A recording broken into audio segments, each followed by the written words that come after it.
সালামু আলাইকুম রহমতুল্লাহ আবরকাতু। আমি এখন কালকিনি থেকে মাঝের কান্দি তো মাদার ঘর বলে এটাকে। মাদার ঘর, এখানে একটা তালগাছ ছিল। সেই মাদার ঘর এখন নেই। মাদার ঘর ছোটো একটা ঘর ছিল এবং একটা তালগাছ ছিল।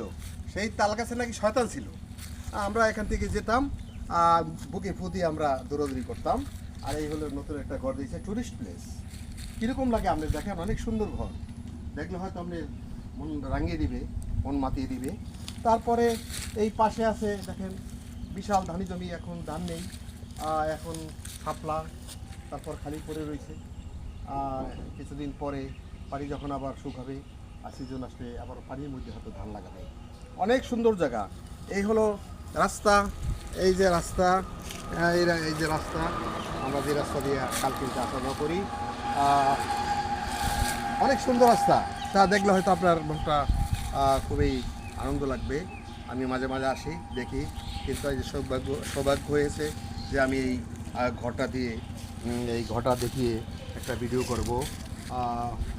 আপনারা লাইক করবেন, কমেন্ট করবেন, কারণ এরকম সুন্দর জিনিস কোথাও পাওয়া যায় না। অনেক সুন্দর ভিউ। আপনাদেরকে ধন্যবাদ।